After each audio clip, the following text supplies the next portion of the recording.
Bonjour à tous, ça fait un petit moment que je vous ai pas parlé ici, donc pour ceux qui ne me connaissent pas, qui passent ici pour la première fois, je suis Amanda, maman d'une petite Orlane, qui devrait avoir bientôt 4 ans, et je suis également maman d'un petit Marius qui a 2 ans actuellement.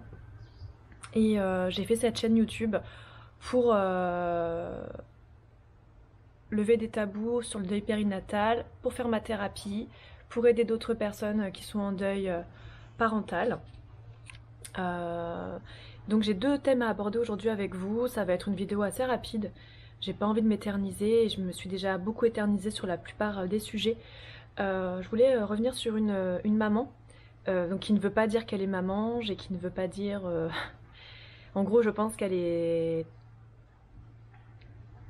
En fait, je comprends qu'elle soit contre cette idée, puisque moi aussi à un moment donné, je trouvais ça un peu ridicule de dire maman, je papange, parange, etc.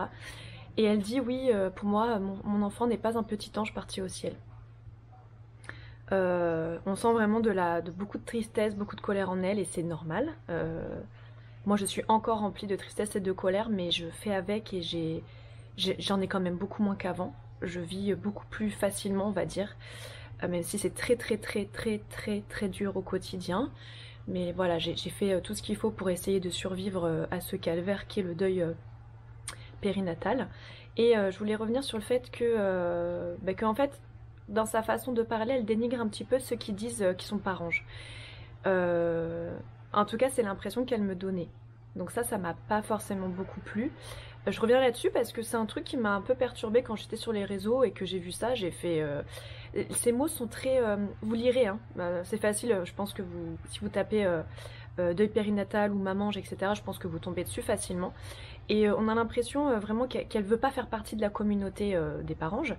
Et que vraiment elle veut être toute seule, que pour elle c'est que... En fait pour elle c'est que de la poudre aux yeux.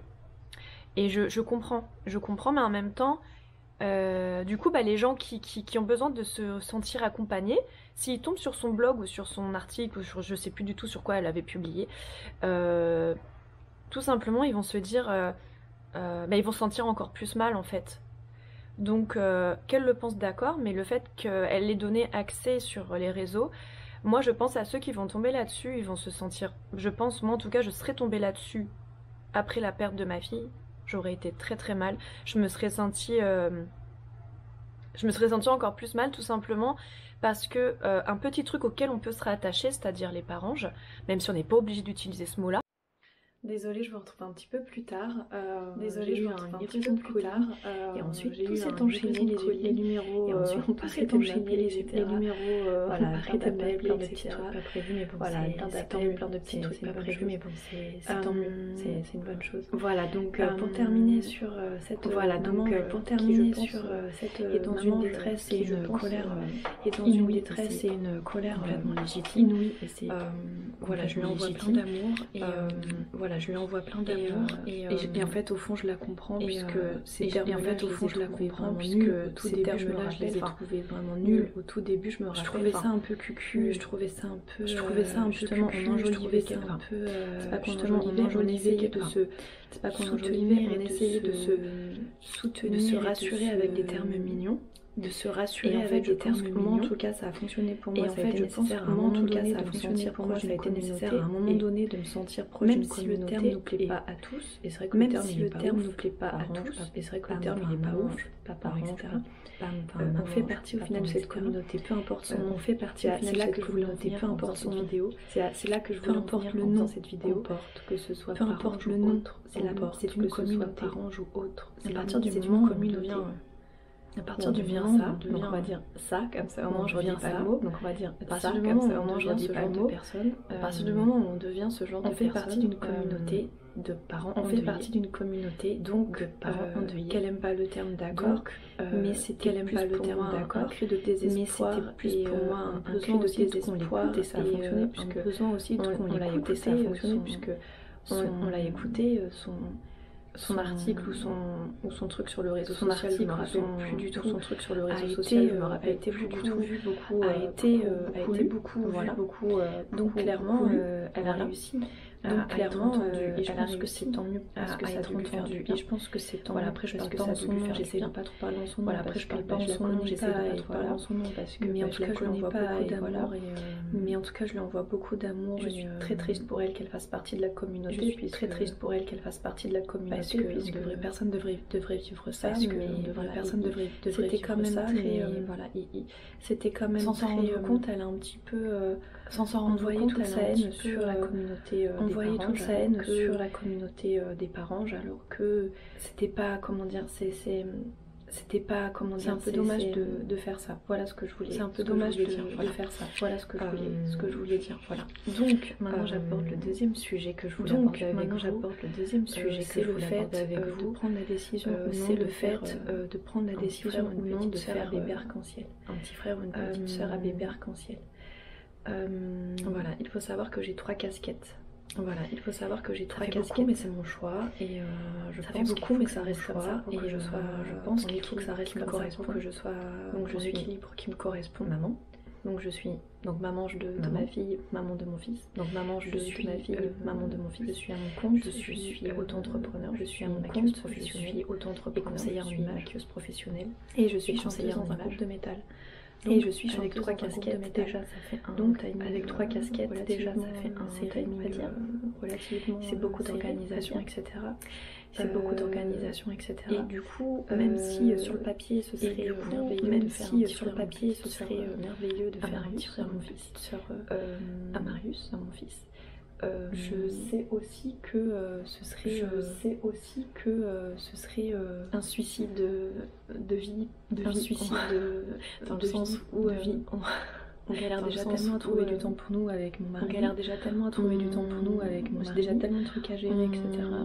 J'ai déjà tellement de trucs à gérer, etc. Ce serait la descente aux enfers, je pense qu'on arriverait plus à sortir, je pense qu'on du bout en fait, on n'arriverait plus à sortir donc du bout sur le papier ça me plairait beaucoup qu'on soit 4 sur le papier ça me plairait beaucoup qu'on soit 4 vous avez compris vous avez compris mais déjà j'ai pas l'envie viscérale d'être enceinte mais déjà j'ai pas l'envie viscérale d'être enceinte quand je voulais Orlano comme quand je voulais Marius voilà, comme quand je voulais Orlano comme j'avais cette envie viscérale de tomber enceinte etc j'avais cette envie viscérale de tomber enceinte etc écologique.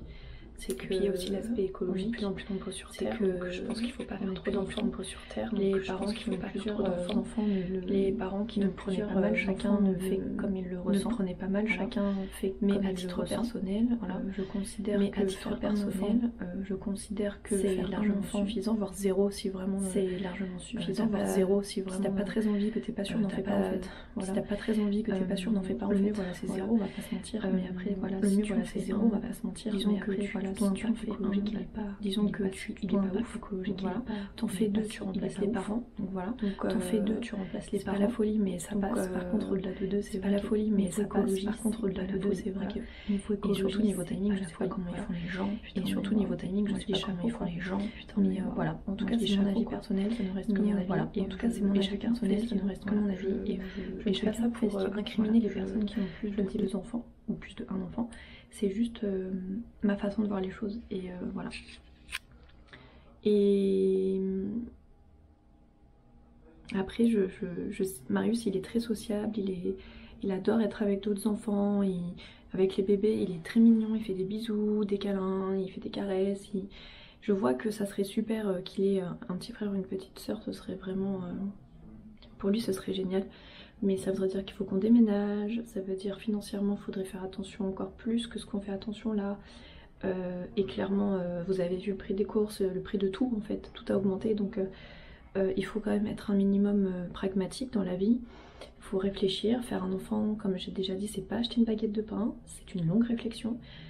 Comme vous le savez avant j'étais antinataliste avant d'avoir envie d'avoir mes enfants. Et donc ma réflexion sur le fait d'avoir des enfants est très poussée.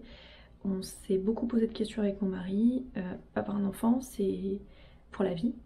C'est pas ah tiens si on faisait un enfant. Non c'est pas ça en fait. Tu mets au monde quelqu'un, tu mets au monde une personne, c'est pas rien. Il faut réfléchir à tout, à tout, à tout, à tout. Et nous dans la liste des pour et contre il y avait beaucoup plus de pour et de contre bien sûr. C'est pour ça qu'on a décidé de se lancer là-dedans et on a très bien fait puisque c'était notre chemin de vie et c'était logique et c'était merveilleux. Bon, c'était horrible aussi, bien sûr, par rapport à la perte de notre fille, mais c'était aussi merveilleux de l'avoir dans mon ventre et de vivre ce que j'ai vécu. C'est le fait de pas pouvoir être avec elle qui est juste une atrocité et horrible. Mais ce que je veux vous dire, c'est que faire un enfant, c'est beaucoup de personnes font des enfants pour faire des enfants. Parce que c'est ce qu'il faut faire, parce que on peut se reproduire, donc autant le faire en fait. Voilà. Mais c'est pas ça en fait, il y a une réflexion de ouf. Et du coup je comprends grave ceux qui veulent pas en faire. Je comprends grave ceux qui réfléchissent avant d'en faire, ceux qui décident d'en avoir qu'un ou deux max pour la planète. Voilà. Par contre voilà, c'est vrai que je vois beaucoup de personnes qui font des enfants pour faire des enfants et le résultat il est catastrophique. Le résultat il est catastrophique, c'est vraiment une réflexion, c'est quelqu'un qui va vivre, c'est une personne. C'est comme, je suis désolée de faire la comparaison mais c'est la réalité, quand vous adoptez un animal de compagnie, c'est une personne, c'est quelqu'un. C'est pas à prendre à la légère, vous allez pas... Alors, voilà, là on arrive bientôt aux fêtes de Noël.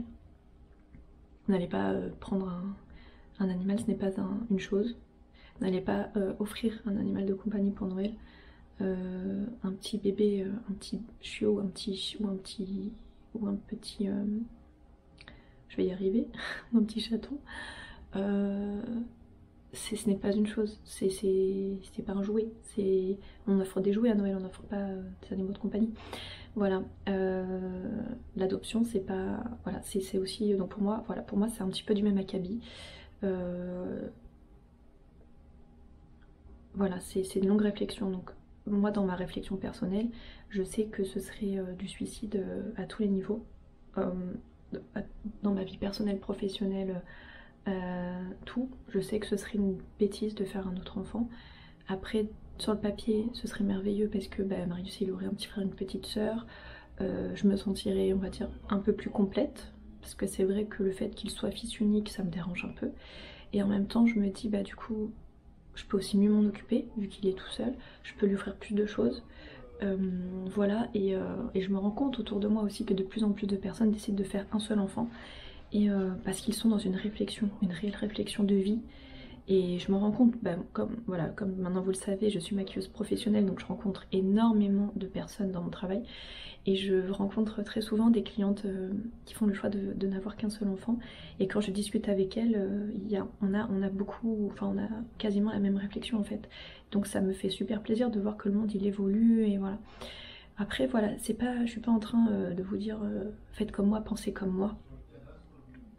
Même si je pense que ma façon de penser sur l'écologie est quand même pas trop nulle par rapport au fait de faire des enfants. Mais voilà, je pense qu'il faut vraiment réfléchir. Faire un enfant, c'est pas anodin. C'est pas du tout anodin. Il faut réfléchir à tous les tenants et aboutissants. C'est vraiment, c'est pas rien. Voilà, c'est vraiment... C'est pour ça que si je m'écoutais, si j'écoutais juste ma petite envie intérieure, oui, j'irais. Mais comme je n'ai pas l'envie viscérale d'être enceinte, que on a déjà peu de temps pour nous, etc. Je sais qu'il faut... Bon, après, je vous dis pas que dans 1 an, 2 ans, je vais pas changer d'avis, hein, d'accord? Mais là, à l'heure actuelle des choses, ce serait vraiment une grosse bêtise. Et je pense sincèrement qu'il n'y en aura pas d'autre. Voilà. Ça me fait bizarre de me dire que je vivrai plus jamais de grossesse, plus jamais d'allaitement. Et que peut-être on enlève un bonheur à notre fils. Mais... ce serait un malheur aussi si jamais nous on n'est pas bien, qu'on est malheureux et que voilà, ça pourrait, enfin c'est quand même beaucoup de temps un enfant et déjà c'est beaucoup. Ça m'a beaucoup fait vieillir. J'ai pas du tout la même tête qu'avant d'avoir mon fils. Et je pense que les 2 grossesses de toute façon ça m'a, voilà, mais oui c'est vrai, le fait d'avoir un enfant ça te fait un rythme assez effréné. Et je sais que ça m'a beaucoup usée, comme je vous dis, j'ai pas du tout la même tête qu'avant. Et je me dis, ça va donner quoi si j'en fais un autre en fait? Je vais me détruire psychologiquement, physiquement, mentalement, ça va donner quoi? Est-ce que je pourrais toujours faire mon activité professionnelle? Est-ce que je serais épanouie? Est-ce qu'au final, Marius serait vraiment heureux? si nous on est fatigué. Voilà, après vous connaissez pas toutes de nos vies, mais il y a aussi d'autres éléments dont je peux pas forcément parler ici, qui font que ça serait très compliqué aussi. Voilà, mais ça je vais pas en parler parce que ça concerne mon mari et voilà, ce sont des choses qui le regardent lui, mais qui seraient du coup, enfin, qui ferait que ce serait encore plus compliqué pour lui dans sa vie. Voilà. Voilà, je pense en avoir terminé là-dessus. Je sais pas si ma réflexion aura un impact pour vous, mais je pense que oui. De toute façon, c'est toujours intéressant de voir les avis un peu de tout le monde. Moi, j'aime beaucoup aussi regarder des avis qui vont à l'encontre du mien, parce que c'est intéressant de confronter son avis et celui des autres et de comparer. Des fois, il y a des choses dans les personnes, par exemple, familles nombreuses, etc. Quand j'écoute leur avis là-dessus, c'est intéressant parce que justement, c'est très très différent du mien et ça soulève des choses qui sont intéressantes, voilà. Mais voilà, après c'est uniquement mon avis et comme ça faisait quand même un petit bout de temps que je vous avais pas fait de vidéo, je me disais que c'était aussi bien de vous donner un peu de mes nouvelles et de vous donner mon avis sur ce sujet. Et voilà, et après la maternité c'est quelque chose de... En fait c'est merveilleux, hein, c'est génial d'avoir un enfant, mais c'est très très usant. C'est pour moi, encore une fois, je tiens vraiment... Oui, c'est merveilleux, mais c'est 50% de merveille et 50% de fatigue, de stress et tout ça. Il faut en avoir conscience avant de se lancer dans cette aventure de folie. Voilà. Et puis j'ai coupé mes cheveux, je sais pas si vous avez vu. Voilà. Je vous fais des bisous et je vous dis à bientôt dans une prochaine vidéo.